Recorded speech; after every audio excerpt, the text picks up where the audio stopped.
Hello, hello, hello. Welcome to this week's episode of Campfire Stories. Today, Justice and I are joined at the campfire with Cheryl Feldman. Cheryl is one of my mentors and sheroes in the Salesforce community.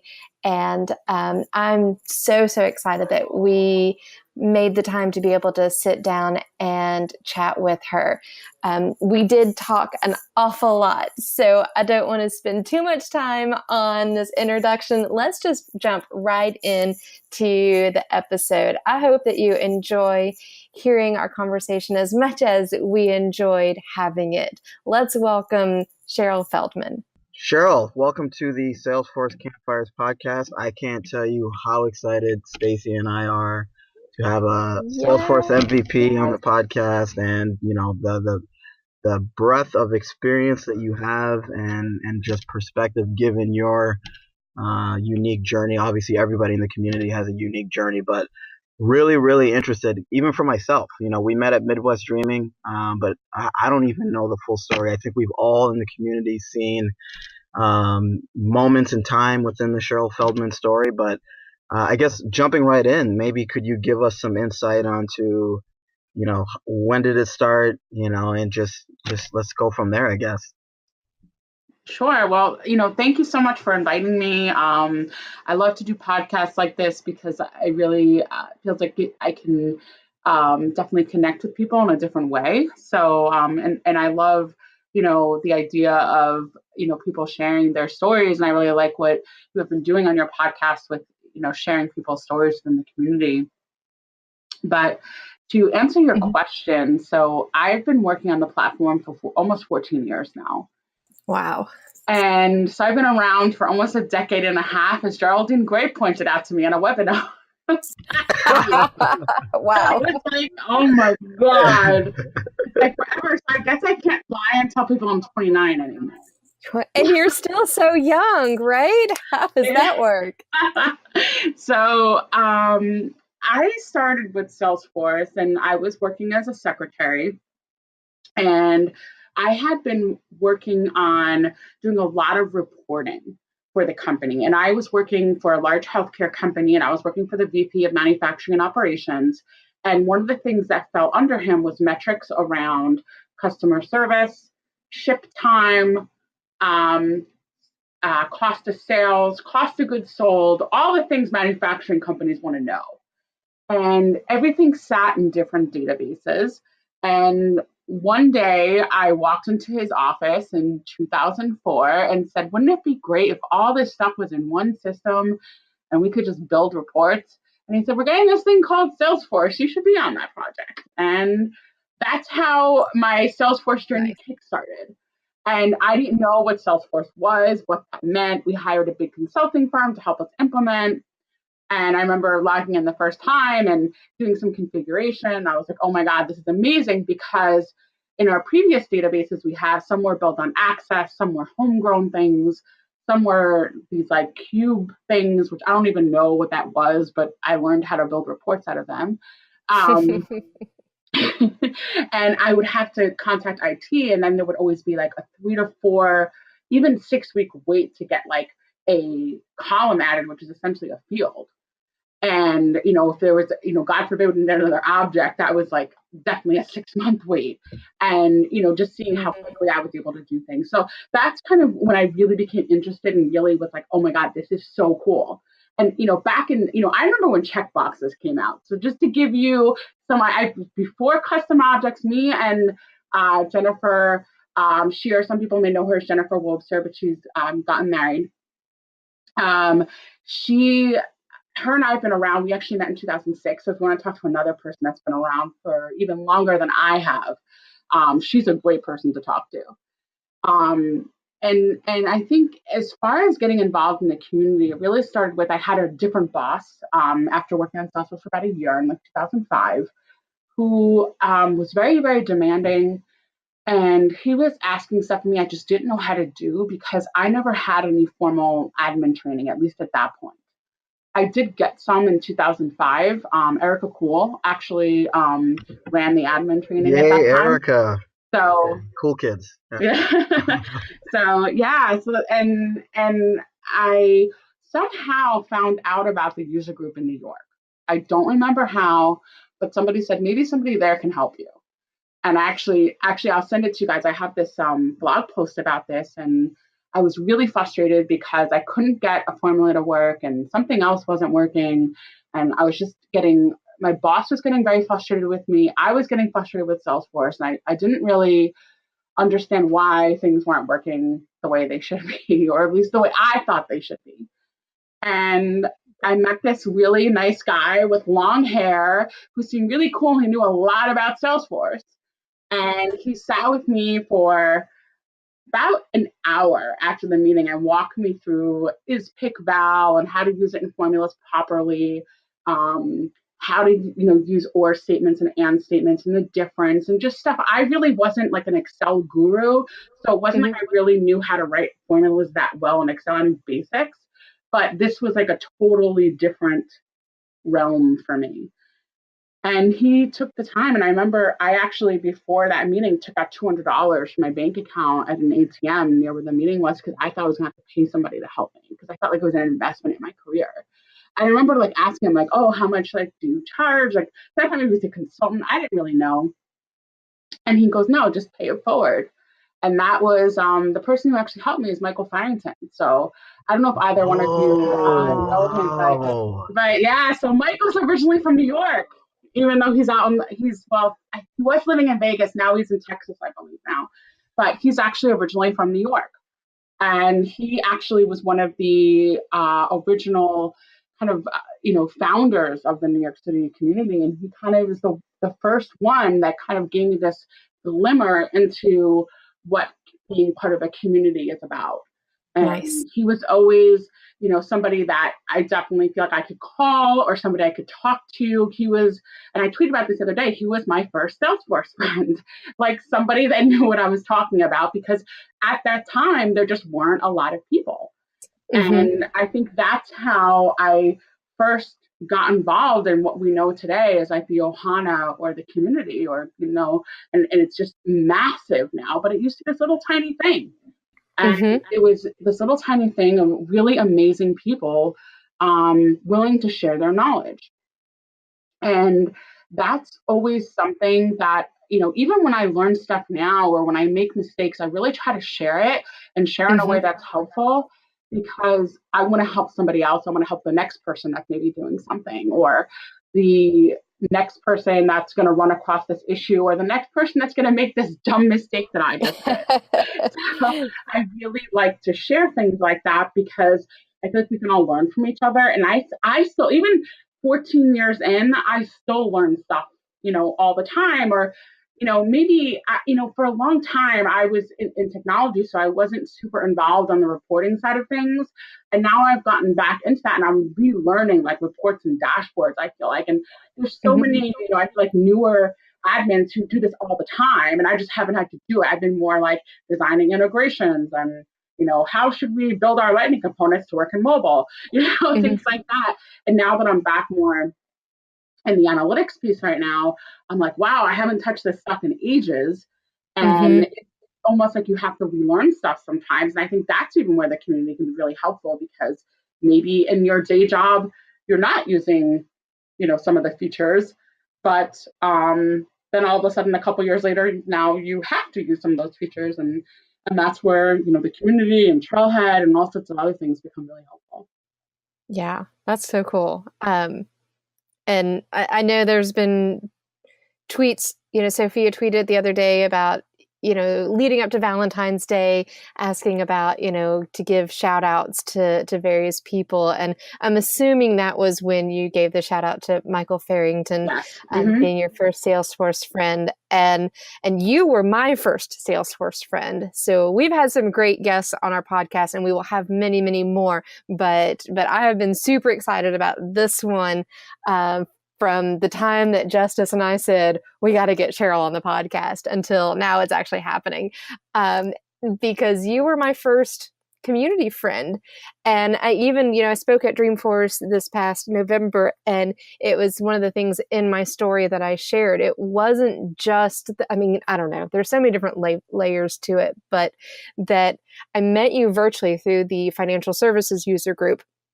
And this is when I'd known Salesforce, and I just like you, the reporting real time was what blew me away first about Salesforce, and obviously many other features to follow. But when I got introduced to the community and I was able to message the group, post in the group a question that I had, and so many people responded. And then if I needed more information, I could private message you and drill into details. And like you were, I don't know your exact title at the time, was, VP or some, impressive title. And like there was no gatekeeper, there was no, jumping through hoops or anything. I had a question, I messaged you and you responded. And it was just so cool to me to see the community. And then that Dreamforce, I think that was 2014. I actually got to meet you at the Women in Tech event on the eve of Dreamforce, which was I think my birthday, your birthday eve, because I think we're a day off. But like I will always remember those moments, and then getting to meet you and, a couple of times since then, coming to New York and whatnot. So it's just grown from there. But the community, absolutely, there's nothing like it for helping to answer questions and building that collaboration. Nobody will ever know everything about Salesforce. You got to have the community to build your, combine brain power so that you can know what's going on and the best way to do things for your company. Yeah, no, and I remember like meeting you, I guess, online. I remember talking because I remember I came up with this idea for the financial services user group. I think it was after Dreamforce 11 or 12. I don't remember because I've worked in financial services pretty much my whole career, with the exception of a couple different companies outside of that realm. And I remember, talking with financial services people who I feel like understood me, like the idea of turning chatter on, like compliance was like, no. We talk to anybody in any other industry. Right. They would be like, what do you mean you don't have chatter on? And I finally met these people. I think it was at Dreamforce 11. I think maybe it was Dreamforce 12, actually. And I was like, wow, we should have this all the time. And then it was in 2013 when I started the financial services user group, thinking we can have this all the time. But I had started it in New York because that's where I am. And I realized there was all these financial services people everywhere, and I needed a virtual co-leader. And there you were, willing to help me out. And I always, when somebody raises their hand in the community and saying, I want to help out, I always try to help them, get involved, because I think that you don't want to put that fire out. You want to help light that fire. And you want to help people, get involved and show their passion, because I think it's only going to help other people within the community. And that's something I've always been very passionate about, is if I see somebody that's out there, sharing or wants to share their knowledge, wants to help out in the user group, I'm more than happy to step aside and let them shine, because that's so important to me that other people can kind of move up within the community, because that also means people can get exposure to different things and it can probably help their careers. And there's so many different advantages to doing that. Absolutely. Absolutely. And I'm glad that you did. And I'm not part of financial services anymore, but I do still run a user group for a virtual group still for the Carolinas for Pardot users. So still involved in leading groups, but yeah, because I raised my hand and you accepted me, and it was great. So let me ask you, Cheryl, you have, like Justice said, you have been part of the Salesforce community since almost the beginning, but for a long time. Do you use Trailhead, even though you know so much about the system already? Every day. And if I'm not using it, one of my colleagues is using it, probably because I sent them a trail saying, we need to do this thing. Here, learn about it. And I use it all the time. I am the queen of unfinished trails. So I have probably, I don't even know how many badges I have. I'm not a ranger. I'm not, and my trailhead profile is honestly not that impressive. But I have a ton of unfinished trails because I'm always like, oh, how do I do this thing? And I'm like, oh, I figured it out about halfway through the trail about what I actually need to go back and do on my own org at work. And then I go and do it, and then I'm like, oh yeah, I'll get to that trail later. And you know, I I just have so many unfinished ones. I actually started finishing some up over this weekend because I was like, I'm not starting any new ones until I finish these trails and modules that I have like partially done. But some of them I really have powered through that were like really hard, which I'm really proud of. I mean, some of them like they'll be like 6 hours, and here I am 10 hours later, like losing my mind, especially some of the developer trails. But yeah, I use Trailhead all the time. So funny, and something you said, you mentioned my birthday. So do you know that Trailhead and I share a birthday? What? That's awesome. That's awesome. I'm sure the Trailhead team knows this. If they don't, I will be tweeting about it momentarily. Yes. Yeah. Yeah. So they announced Trailhead at that same Dreamforce where you and I met, Stacy, at Dreamforce 2014 on my birthday. It was like shortly after the admin keynote, I believe they announced it. It may have been a developer keynote. And I wasn't at wherever they announced it, but I remember running into Sandeep and Kavindra from Team Trailhead, which I think they were part of developer marketing or developer evangelism at that time. I'm not sure. And they were like, we want to show you this thing. Come to the dev zone. I was like, okay. And they were explaining it to me. I'm like, yeah, this is what we need. This is what we need. We need people to actually do the thing, not just read a book about the thing and think they know how to do the thing. They need to actually know how to do the thing and be able to like actually try an example. I think that would really help people. And then I remember it just kind of took off from there. I think it was like a little bit slow at first. And then I would say probably about 2015, where it just took off like wildfire. And I just been watching it being like, oh my God. And I think just seeing Dreamforce this year, because I missed Dreamforce the previous year, the Trailhead explosion. I was like, whoa, they have the first floor of Moscone West. Like, you've won Dreamforce when you have the first floor of Moscone West. Trailhead won Dreamforce. Yeah, absolutely. Well, and then they renamed the Success Community the Trailblazer Community. And it was definitely the star of the show. And Trailhead had their own keynote this year, which was awesome. I remember the year that you weren't there and people were walking around with your picture on, sticks so that you're still everywhere. You were well represented at every part of that Dreamforce. I know. It was so like, I had no idea. So I think Carlos and Jennifer made that picture because Carlos sent me this like really ambiguous tweet like, hey, can I use your headshot for something? And I was like, okay. I was like, oh God, I don't want to know what's happening. And then I was like, what is he doing? And I was like, and I thought maybe he was going to make like a sign or like, I really wasn't sure what he was going to do. And then all of a sudden I saw like the next day, this like big giant picture pop up in my Twitter feed. I was like, oh boy, now I know what he did with the headshot. Okay, Cheryl, I'm going to ask you a question, but I'm actually going to call Justice out on this. So I have asked this question of other guests, and Justice, I hope you're ready. I'm totally going to call you out. Because every time it has been mentioned on previous podcasts, Justice has forgotten what it is. So we're going to test him and see. Cheryl, I know you have created trail mixes. Yes. I've actually completed, I think yours were, I think I've seen you do some on for people getting certified or people that are getting new into the community. Yes. I know I've seen them. Yeah. So my question is, Justice, sidekick, co-host, what is a trail mix? Oh my goodness, Cheryl, do you see what's going on here right now? That's too funny. So I learned from Dana. Dana, I know you're listening, so you'll probably be proud of me.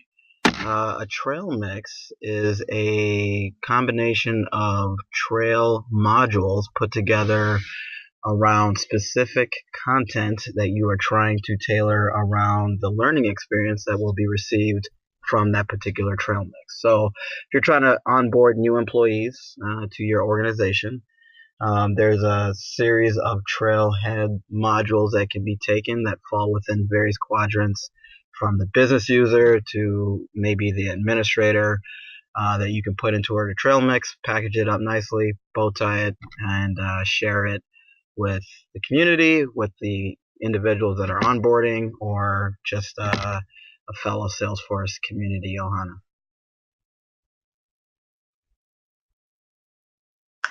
Yeah, I really like trail mixes because I think it allows anybody to say, these are the trails that I think really you should do to become educated in this subject. Or maybe these are my favorite trails that I think everybody should do. Or these are, I think, the most difficult modules, or these are the modules that I want all of my colleagues to do. And, you can also, if you're have your trailhead profile linked to your I think it's your production org you need it linked to. You can use, there's this trailhead tracker dashboard component, app exchange app you can install into your production org and kind of track what people are doing. So we started using that at work. And it's actually really cool. I actually spoke about it on a webinar last week with the App Exchange. It's actually really cool, and it's free, so why not? Yeah, no. To your point, Cheryl, you probably know better than most people. Actually, now that I think about it, Trailhead has truly evolved over the years. I saw a tweet. I'm sorry. Somebody had liked a tweet that I had posted. I think it was sometime last year, maybe a year and a half ago. Not sure why, they were on my Twitter feed from a year and a half ago, but the tweet had shared me being excited about having 96 badges. And at the time, no, I'm sorry, there were only 96 badges available at that given time. And I think I had like 70 or something like that, or whatever. I can't remember exactly what the tweet said, but it made me think. When we talked with Dana on our last episode, there's about 300 badges available now, 300 plus. This Trail Heart or Trail Mixes. Trailhead has really evolved rapidly. And I guess my question to you, Cheryl, is how far back can you remember what Trailhead looked like and what that experience was? And then just kind of give us the roadmap from what you first recall when you interacted with Trailhead to what it is today for you. Yes. So I think the overall look and feel of Trailhead is pretty similar. I don't remember that changing. What I do remember is I think there were 8 trails. I don't believe there was the idea of modules or super badges in the beginning. Super badges, I think, were about a year out. And I think some modules came out maybe in early 2015, which is essentially like a group of trails or badges, I think is how they define a module. But don't quote me on that. And I don't work for Team Trailhead. This is just based on what I remember off the top of my head. But I think there were 8 trails or 8 badges when Trailhead was first released. And I think there was maybe 4 or 5 admin focused ones and maybe 2 or 3 developer focused ones. And I think the first one I took was around, I think, automation. I think they had one for automation, on choosing the right automation tool. I think that's one of the first ones that they had. At least that's what I remember. And I remember thinking, oh my God, like Cheryl is the greatest thing in the world, because you had all this information and it became very interactive. And I tend to learn better by doing. And I think that's where I always struggled sometimes with Salesforce is, you attend some of the trainings, whether it's like a webinar or something, and you're watching somebody else do it, and then you have to go back later and do the thing yourself, and you're like, wait, what did they do again? And this, I think you can kind of, I have 2 screens in my home office. So I have, one screen with, the challenge up, and I've got another screen with me actually configuring, and I can kind of look at both things, and then I can, check back and forth and see, what I actually need to do. And then I can also reference like help and training. So, depending on how technical I'm going as far as like a badge, I think there's like different ways. But to really answer your question, I think it's grown so much, and it's just essentially it's taken over everything in a great Nice. way. So I think it's really, empowered a lot of people to learn. I mean, it's Right. 100% free, right? So there's no money factor, because if you look at the trainings that Salesforce University had, I mean, some of them are really expensive. I think, and I mean, this is back in the day when I took admin training. I think it was a couple $1,000s. I think it's still Oh yeah, several thousand 3,500. dollars. And I know, yeah, I mean, I think it was probably about 2000 when I took it. I think, you know, that can be cost prohibitive, especially for somebody who may not have a job yet and is trying to break in. And I think it's such a smart thing for Salesforce to do, um, because I think it helps prepare people for what they might see on the job. And then it helps people like me who are also out there teaching and teaching at boot camps. And that's when I remember when I first saw Trailhead in the first 8, trails, and then they started to do more and more. I remember telling Selena Suarez, who you all know, I'm Yeah, sure, co-founder of Pep Up she Tech. would be a great guest Shout out to on Pep Up Tech and Pep Selena Tech. Suarez and the Yep. rest of the co-founders. I had to put that ad lib in there. Yeah. Sorry. Yeah. Yeah. So Selena is such an amazing person. But I remember talking to Selena, and Selena was running the Women in Tech group here in New York, and I was running the user group, and her and I would collaborate on a ton of stuff. And I started talking about this idea of having boot camps. I remember we used to do them back in the day, and her and I did a couple at a couple. We did a couple of Grace Institute together, and it was always a challenge writing the content. That was the biggest piece. But here, the content is already there. We just need to get people together and then walk them through the content, and the challenges are there. And the challenges are set up so they can, be checked and things like that, so people can know how they're doing and how they're progressing. And I think that's so smart. And it's made my life as a user group leader and somebody who wants to bring more people into this ecosystem job a lot easier. No, that's great. That's great. One of the things I wanted to share with you, Cheryl, we've had a few interactions where, unfortunately, the hustle and bustle of the day has kind of, shortened our conversations. But so whenever I have an opportunity to just provide, just my personal feedback, I like to take that opportunity. So one of the things I just wanted to share with you, Cheryl, now that I have you on the podcast is, I really appreciate your journey, some of the perceived barriers that might be perceived as adversity at times to get to where you're at. And it's I often wonder what drives people at times to do what they do, and whether it's being inspirational or just being exemplary. And when I first learned about what got you into the ecosystem, with previously being a hairdresser, now being a thought leader, a subject matter expert, a gateway to new individuals such as myself or Stacy that might have emerged within the last several years, to kind of be inspired by individuals that were once where a lot of us are today, with James Chen coming in and to your point, not maybe having the monetary resources to afford training, and seeing that Trailhead could be served as a catalyst, and then looking at individuals such as yourself or Dave Giller or Michael Farrington, who've been in the community for an extended amount of time. It kind of gives us a point to where we can look to and say, okay, this is where we can aspire to be.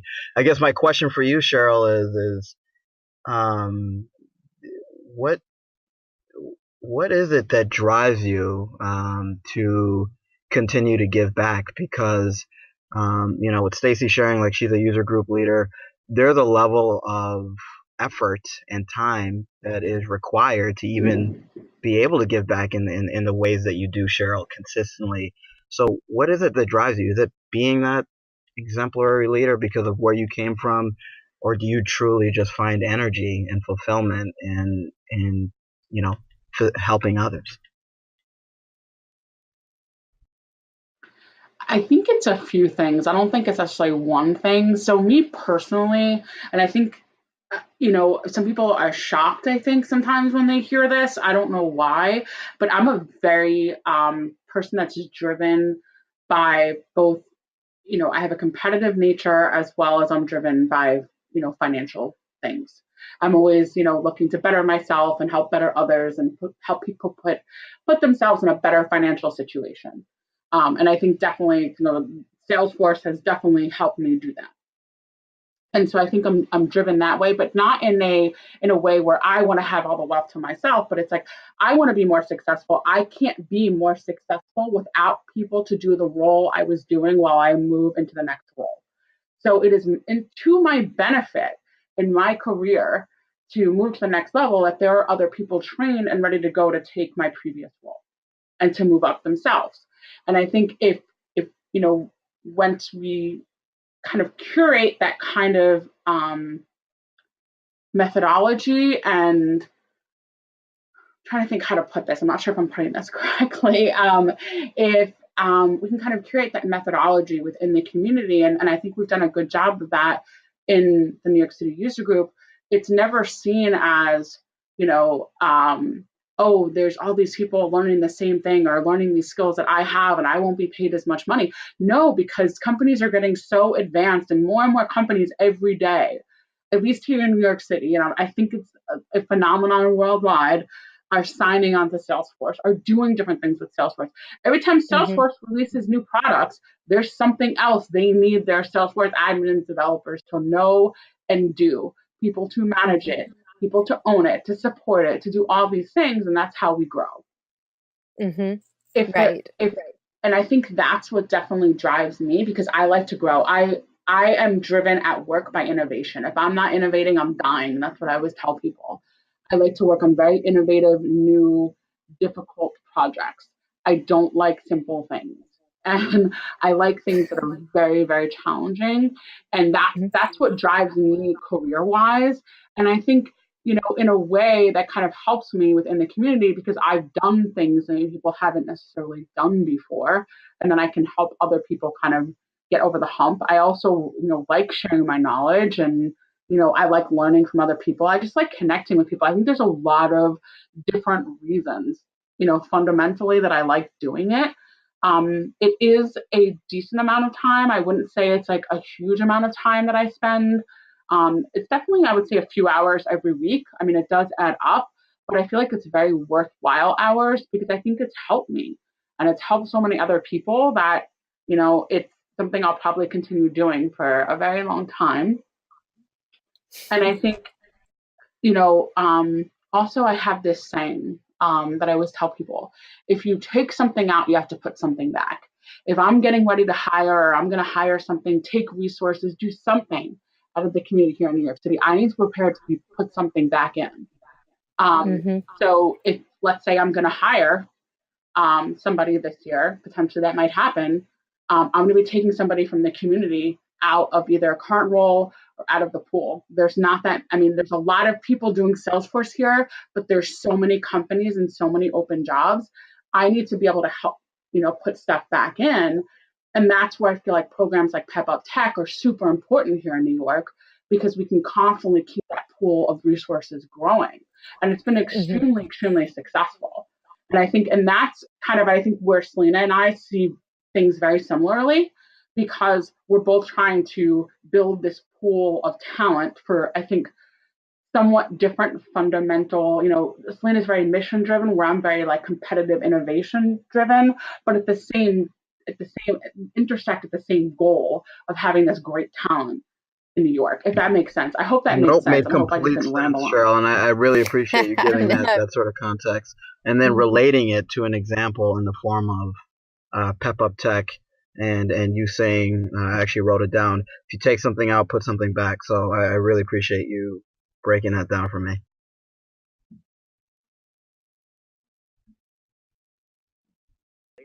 That's awesome. I love it. I try to keep the mindset of anything healthy grows.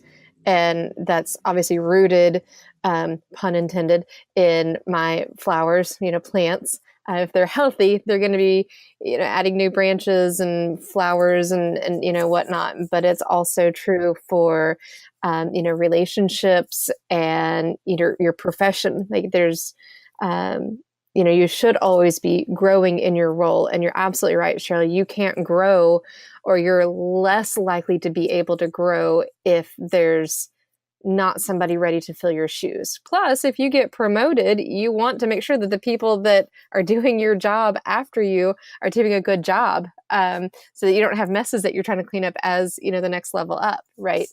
So, so definitely a lot of reasons. I say often that Salesforce is the best career, or is a phenomenal career for lifelong learners.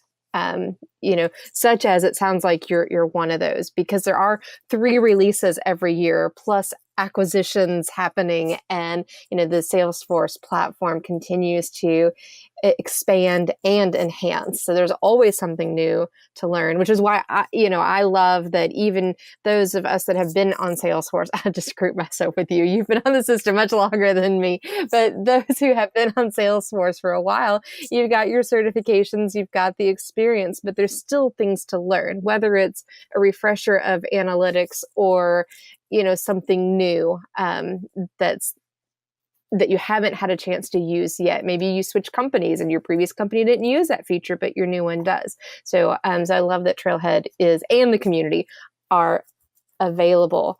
So with that, I want to ask you, Cheryl, what would you say is one of the things that you learned through Trailhead that you were excited about learning? Was there anything that you thought you would never be able to figure out, but Trailhead helped you with, or that you just walked away feeling really accomplished because of learning it? I think there's all the Salesforce DX badges I earned.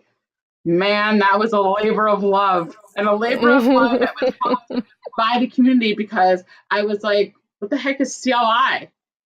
And where do I find it? And I remember tweeting this out, and all the developers were like, oh, you have to do this. Do you have a Mac or a PC? And they were like, you have to do this. I had no idea. And they're like, I guess we didn't think about, one of the product managers like, yeah, that, people who weren't developers would want to do these trials. And I'm like, I want to understand this thing is, because, somebody once told me that if you meet Cheryl 5 minutes, you know that she loves Salesforce and she hates change sets.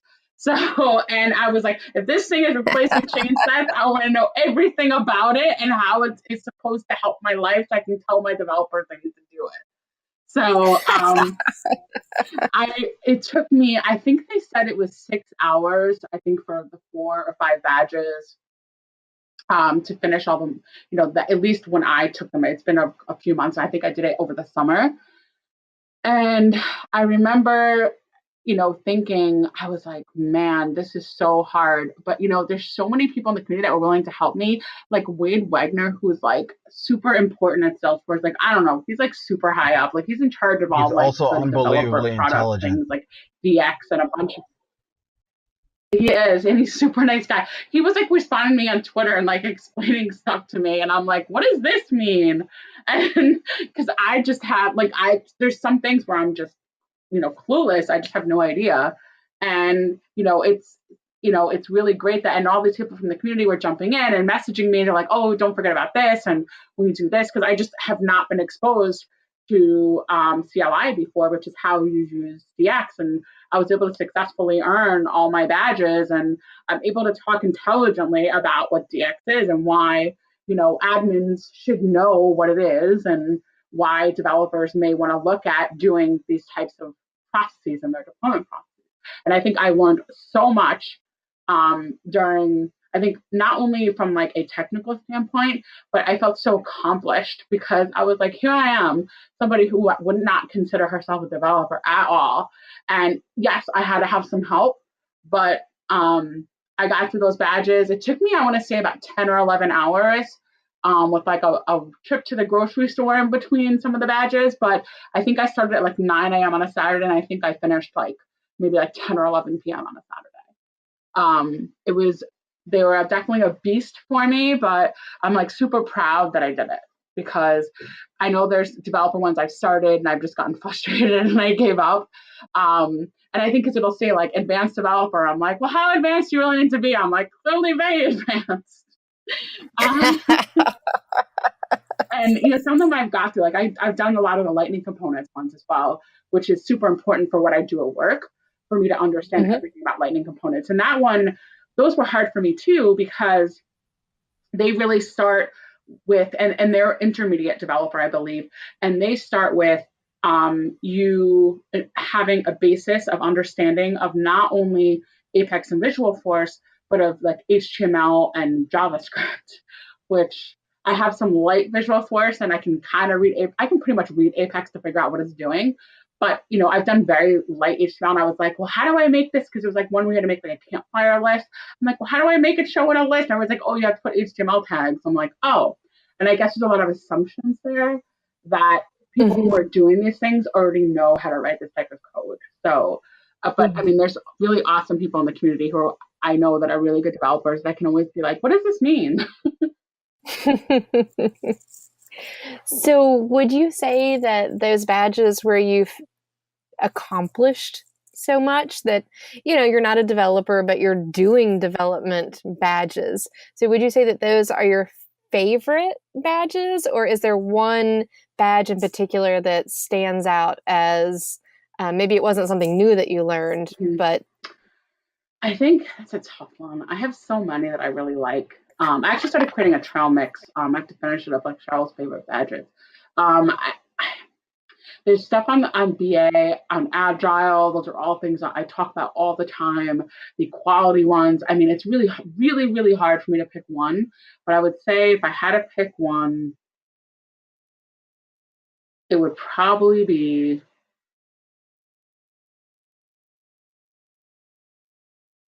I think there's one called like Intro to Agile. I think it is so important for admins, developers, to, even if you're not working in like an Agile development methodology, to understand, because it helps you write really good requirements. Awesome. I love it. That's awesome. And you're right. Like, I think it's really important that, Salesforce marks off these trails are good for business users, for admins, or for developers.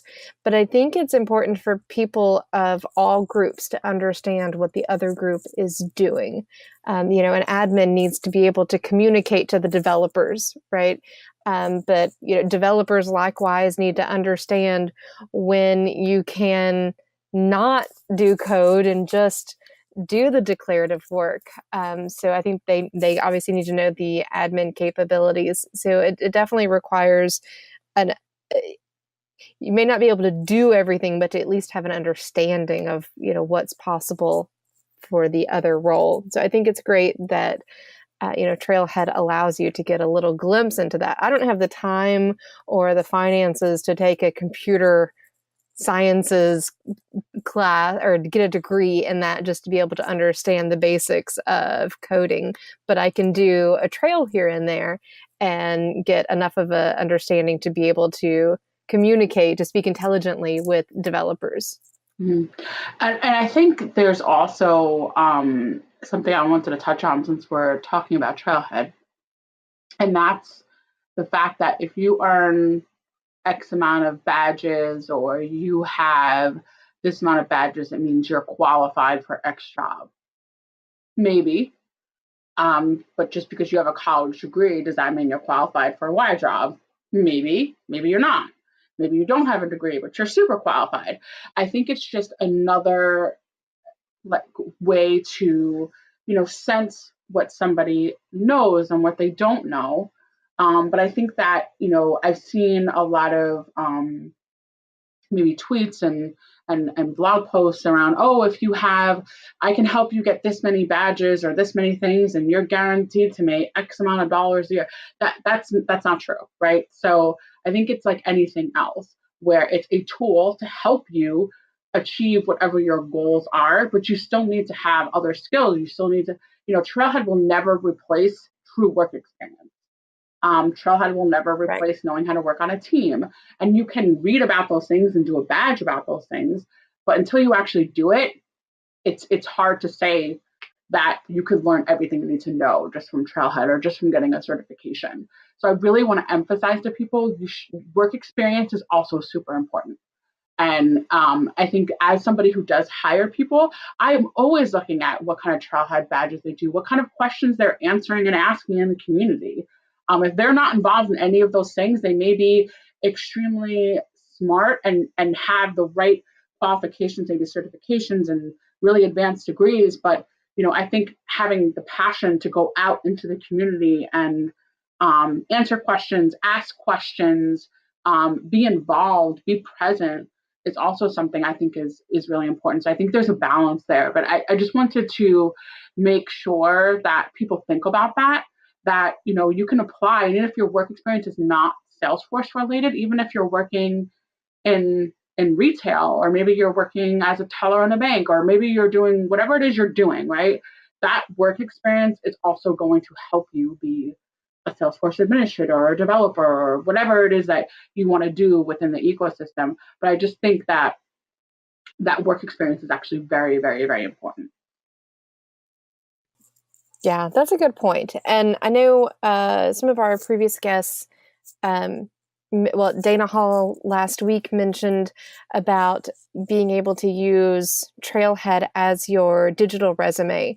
And I think that's true to a degree. It does say I have taken the time, the initiative, off the clock on my own time.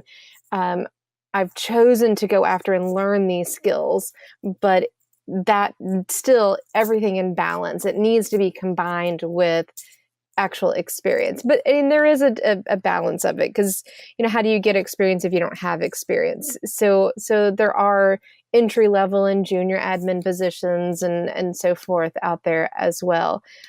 Or you can be like us and stumble into accidental admin, which I know we are trying to get away from that term, and I agree that you're not here on accident. I think anybody that sees the opportunity to become a Salesforce admin and moves on it, that's not an accident. That's you seizing your own That's you future. becoming an intentional admin. Mm-hmm. Yeah, absolutely. The minute you do a Trailhead badge, the minute you log into the Trailblazer community, the minute you connect with the community, you are intentional. I tell that to everybody. The only time you're accidental is the first time your boss drops Salesforce on your desk and you didn't know what it was. That's those 5 minutes. The minute that your curiosity, piques your interest and you start looking around and poking around and see what you can do, you've become intentional. Yeah, that's a good point. And Justice and I have both spoken actually in this past year about, an accidental admin, and then just as it relates to our own journeys, we both, same as you, fell into Salesforce, but then didn't stop there. It didn't stop with just a job or just you're being told that you need to do this. Justice speaks frequently. I started the podcast, we got things going on, helping out in the community. You do too, obviously. I think you've done 1 or 2 things for the community. Didn't I see you on like a login page? I will never get old. I knew that was going to come up. It's always, so do you want a really funny story about that? So I never knew that was happening. Nobody told me. So the first time I saw myself on the login page, I was in a conference room with 5 salespeople going to test.salesforce.com to show them some changes I made to the opportunity. And one of the sales managers pointed out, did you code yourself on the login page to remind us to update our opportunities? I was like, yes, that is exactly what I did. And I remember thinking, is this like a joke? And then I started getting all these tweets and messages. I'm like, oh my God, everybody's seeing this. I thought maybe Salesforce somehow figured out like my IP address or something and was showing it to me, or I didn't know what was going on. So yeah, that's the funny story about that. So the first time I ever saw it was in a conference room with several people, and I was like, oh my God. And part of me was like screaming inside, like, oh my God, I'm on the login page. The other part is like trying to keep my cool. Let me demo my cool little opportunity feature where you're gonna have to fill out some more fields that I've now validated because finance wants them, and you're gonna have to just get over it. um, and it was really, it's always really cool to see people's reaction, or to hear from people I haven't heard from. Like, I heard from somebody on Twitter that I met at Dreamforce in 2008, I think, because he responded, or maybe 2009. I think 2009 is when I got on Twitter. And he had responded to some tweet, and we ended up meeting up, and he ended up being from New York also. And we just kind of like kept in touch because we were both working in financial services. And then I haven't talked to him in a long time, probably like 5 years. And all of a sudden, I guess he saw me on a login page, and he sent me this like tweet and this LinkedIn post. And he was like, "Oh my God," he's like, "I'm so happy you're still kicking ass," and all this stuff. It's so funny, and I hear from like old colleagues. Somebody that used to be my boss like 10 years ago sent me an email, and he was like, "Hey, we just got Salesforce. I see. I guess you still do Salesforce." It's one of those things, Cheryl, where it's like, when you go to like Trailhead, or you see some of, the Salesforce Ohana reflected, in, whether it's continuing education or these other, Trailblazer stories, you're somewhat intentional in pursuing some of that content.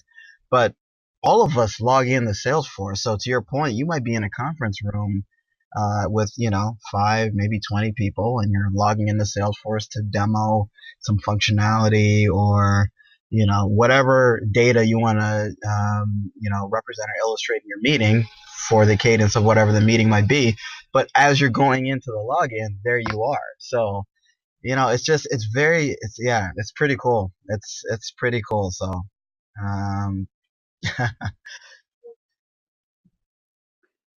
Yeah, it's honestly an honor. I always feel honored, that Salesforce would even think I'm like good enough to put on the login screen, because I feel like that's like, that's precious real estate right there.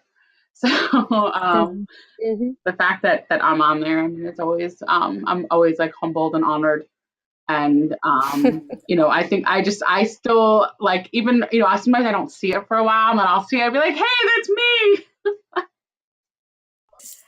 I use it as a brag point. I was with a friend of mine that I'm introducing to the community, Yancey Whitaker, and we were talking and doing some Salesforce stuff together, and you came up on the login page, and I was like, "Oh, that's Cheryl. I'm having dinner with her next week." And it was good.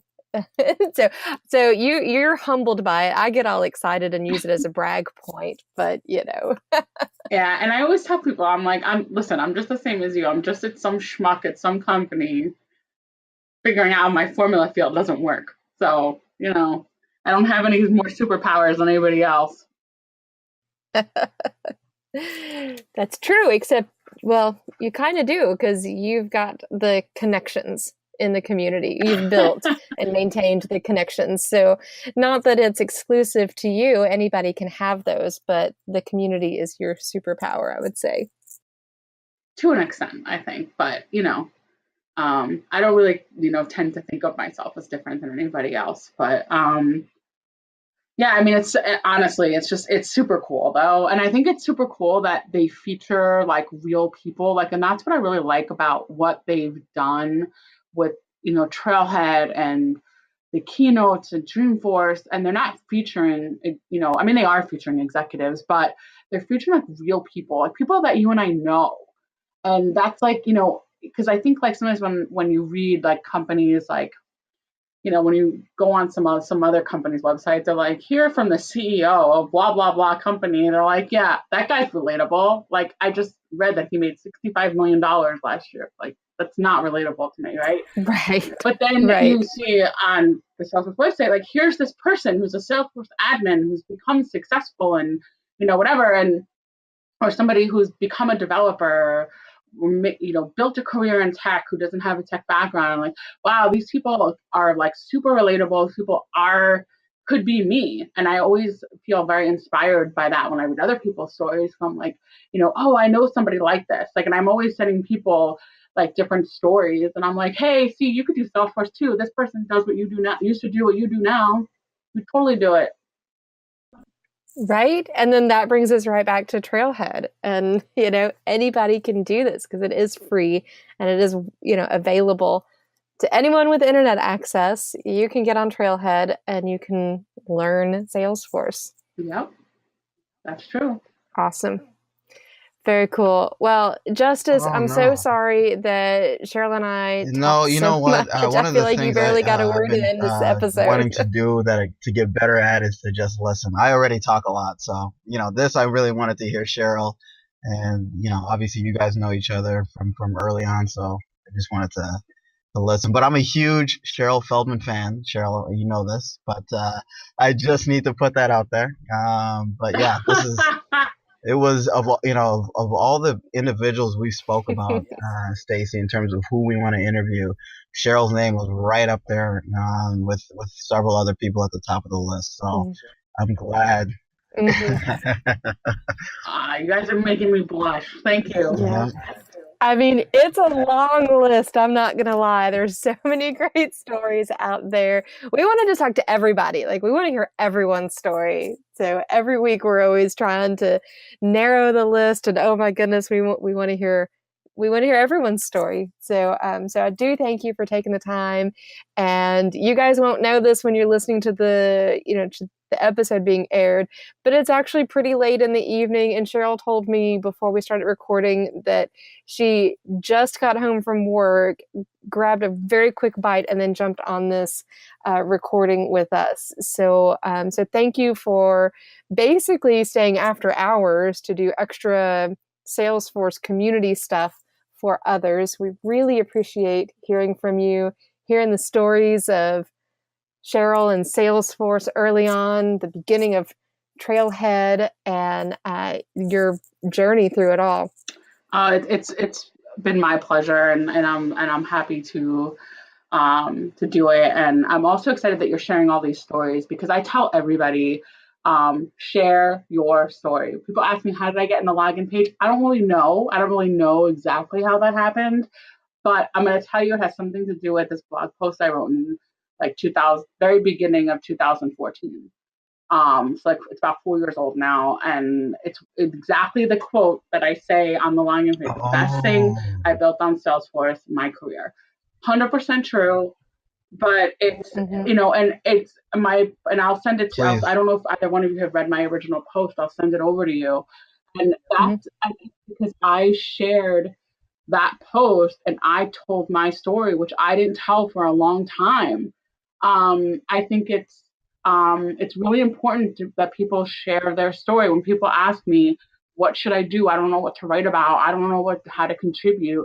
Share your story. There's somebody out there who's in a similar situation who can relate to you, who you can then help. Because I think that's super important, because not everybody can be able to relate to me. Not everybody can be able to relate to Justice. Not everybody can be able to relate to Stacey, but there may be somebody else out there. And I think it's important to keep getting these stories out there, because Salesforce can only produce so much content. So to have, I think, podcasts like this is really important. Awesome. Well, and then to have amazing guests like you is what makes our podcast awesome. So thank you for joining. Thanks for listening, Justice, and to all the listeners out there. Thank you guys as well. It's really been overwhelming for Justice and I. We've been doing this for about a month now, and just the feedback that we're already getting. So many people have, yeah. Oh my goodness. People are, responding, wanting to tell their stories and responding to the stories that they're hearing. So it's great to see, that we were able to give a microphone to, Rachel and, and her inspiring story of overcoming failure on an exam and cancer and trying to get back into Salesforce, and and all the other stories that we've shared so far. So, now, Cheryl, so thank you guys for folks listening want to, and who for are listening to this subscribing and podcast, tuning in. Follow you on Twitter, connect with you on LinkedIn. What's your Twitter handle? I'm looking it up here. My Twitter handle is at Cher, CHER, Feldman, FELDMAN. Yep. So you can find me at Cher Feldman. on Twitter, and that's where, or you can find me on the Trailblazer community. If you search my name, just find the one where it says, Salesforce MVP / New York City User Leader. Okay. But yeah, I try to post at least once a week on the Trailblazer community on something, interesting and fun that I've learned. So definitely, feel free to connect with me and reach out. And I think this is a fantastic idea and podcast. So congratulations, Thanks, Justice and Stacey, on your So venture. what we'll be doing to all our listeners, you. will be sharing Cheryl Feldman's episode on our Twitter handle. Which, Stacey, what is it again? SF Campfire. There it is. Well, SF Campfire. thanks, Cheryl. That's right. Cool. All right. Well, we'll see you guys online. Thank you again, Cheryl. All right, you're welcome. All right, bye-bye.